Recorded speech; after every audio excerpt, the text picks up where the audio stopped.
The heroic myth of St. George's victory over the dragon. The story of St. George and the dragon takes on new dimensions, delving into the backstory of the dragon, St. George's inner feelings, and the suffering of the villagers, creating a rich context for the struggle of good against evil.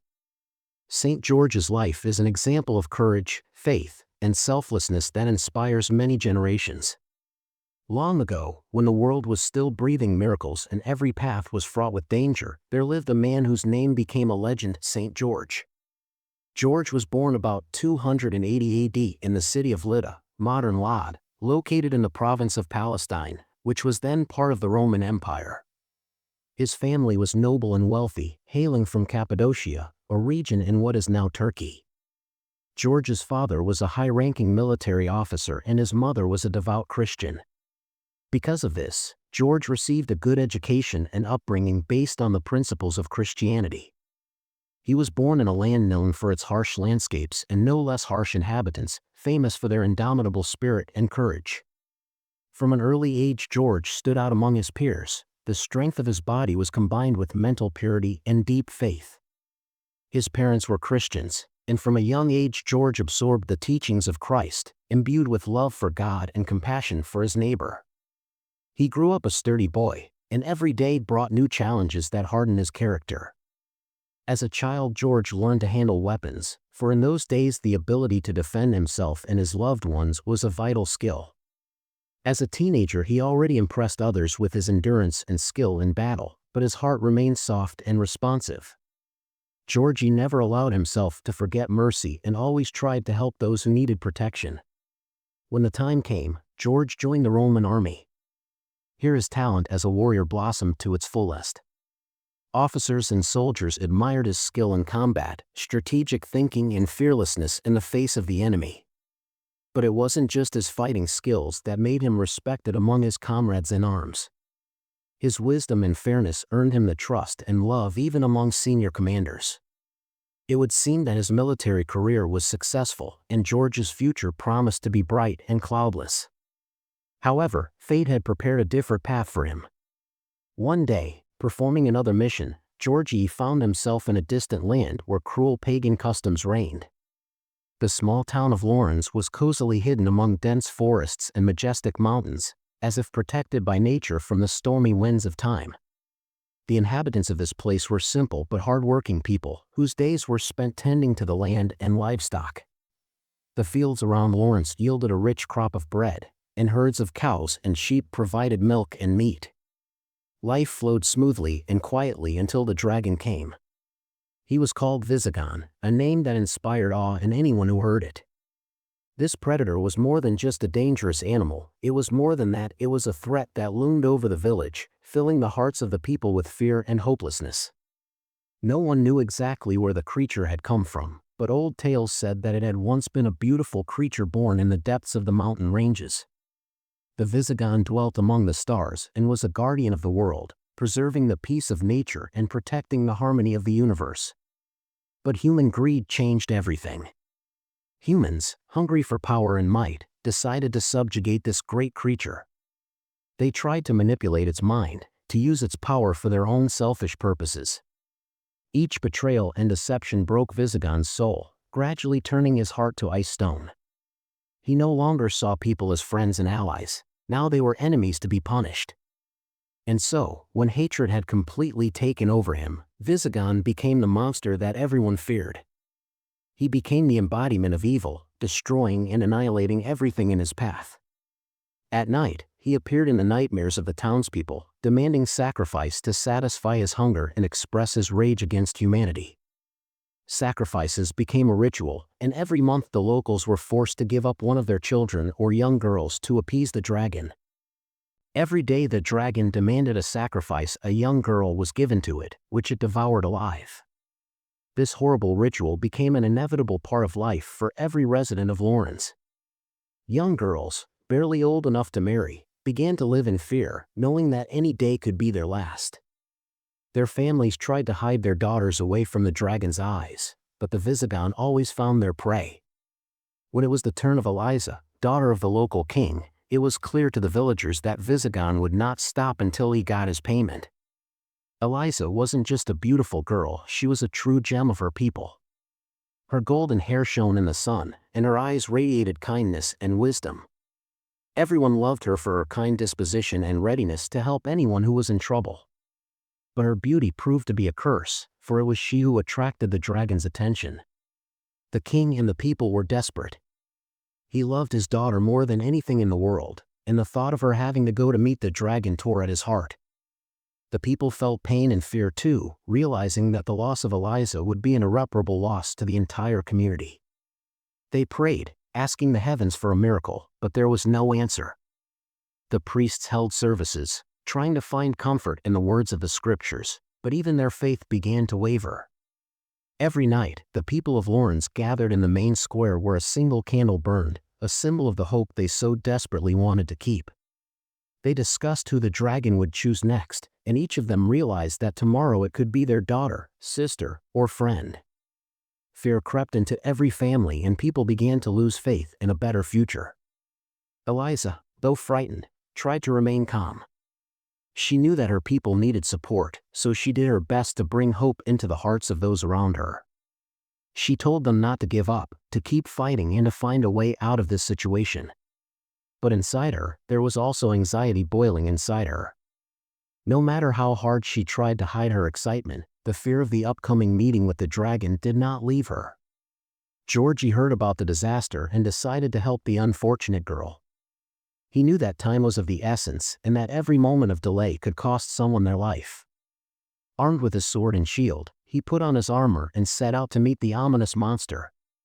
His heart beat steady but determined, he was ready to face any danger to save an innocent soul. Meanwhile, as Visigon prepared for his next sacrifice, he felt his anger and sadness building up inside him. He blamed the humans for everything, for his suffering, for his transformation into a monster. With each victim, his hatred only grew, and he sought to reflect his pain on those who had once wronged him. The dragon was well aware of how fear paralyzed his opponents, and it gave him strength. When Georgie approached the dragon's lair, Visigon was already waiting for his victim. The lair was a cave hidden deep in the forest, surrounded by high rocks and dense bushes. The entrance to the cave was covered with cobwebs, through which the rays of the sun shone, creating an illusion of mystery and danger. Inside the cave it was semi-dark, and only rare flashes of flame from the dragon's mouth illuminated the space. Georgie stepped closer, feeling the ground shake under the weight of the dragon's footsteps. The Visigon was indeed huge, its scales glistened in the sunlight, reflecting the light like a mirror. The dragon's eyes burned with fire, and every look was drenched in rage and pain. When Georgie stopped a few meters away from the monster, Visigon released a jet of fire, trying to frighten the daredevil. The fire burned the air around him, but Georgie remained undeterred. He looked directly into the dragon's eyes, showing no fear. At that moment, Visigon felt something unusual. For the first time in a long time, he had met someone who was not afraid of him. This made the dragon even more furious, and he began to circle around Georgie, letting out a loud roar that sounded like the sound of thunder. The fire burned the air, raising clouds of smoke and ash, but Georgie remained unperturbed. He stood firm, gripping the hilt of his sword tightly and shielded by his shield. The fire could not touch him, as if an invisible wall protected the warrior. There was no fear in Georgie's eyes, only determination and confidence in his mission. He knew that the fate of not only Eliza, but of all Lawrence was at stake. Georgie raised his shield and said a prayer to the Lord, asking for protection and strength. Then he lunged forward, rushing straight at the dragon. A fierce fight began. The dragon tried to bite George with its sharp teeth, but he deftly dodged. He released another jet of flame, but Georgie took cover behind his shield again. Then Visigon decided to change tactics. He tried to knock the warrior down with a powerful blow of his tail. The dragon's tail was massive and sharp as a blade, and the blow could easily break through the armor of any other warrior. But Georgie was prepared for this turn of events. He jumped to the side, avoiding the blow, and at the same time he lunged with his sword.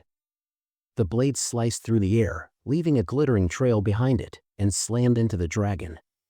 The Visigon howled in pain, but its wounds healed almost instantly. Finally, Dahlia delivered the fatal blow to his opponent, piercing his heart with his sword.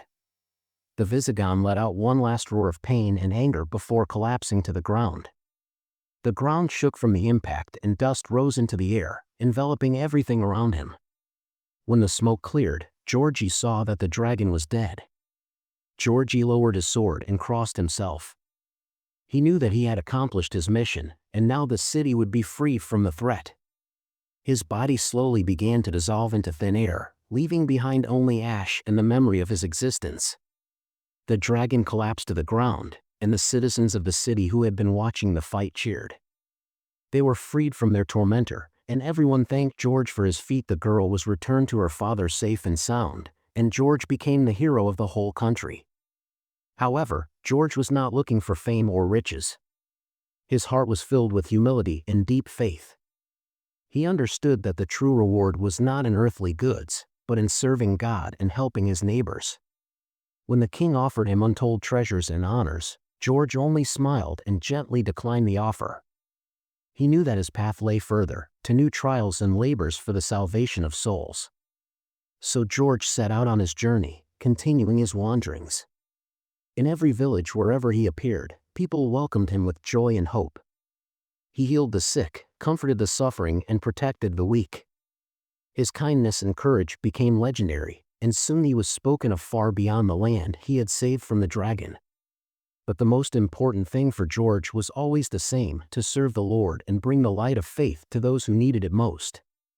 He was not just a warrior, but also a preacher, who showed by his example that real strength lies not in swords and armor, but in love and mercy.